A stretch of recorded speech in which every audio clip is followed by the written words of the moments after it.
Sweet peas are a favourite garden plant, grown for the flowers and the fragrance.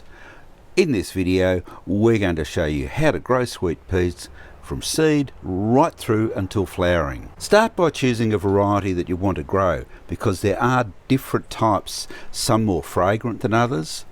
You can choose specific flower colours. You can choose plants that grow to a different height. That's right, many are tall growing, but there are also dwarf varieties. Plant your sweet pea seeds at around about 1/2 inch, 1.5 centimetres deep. You can soak them before planting, which will speed up germination a little bit, but there's no need to if you keep the soil moist. When you're preparing your soil, dig in lots of compost and also dig in some slow release organic type fertiliser. You can either plant your seeds straight into the garden, simply poke them down into the soil, or you can start them off in pots. The advantage of starting them off in pots is that you do protect them from snails and slugs for a little while. Also, you can probably start them off a little bit earlier.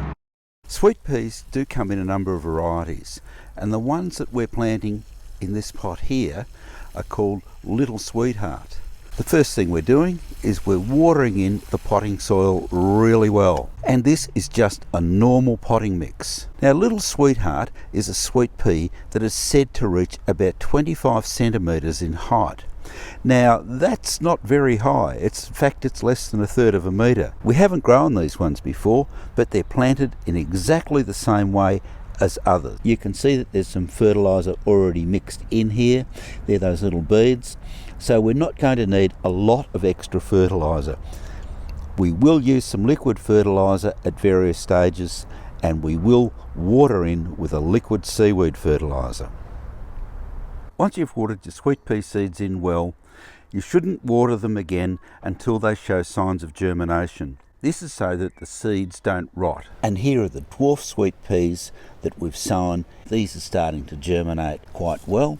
The seeds in the small containers are growing a little more quickly.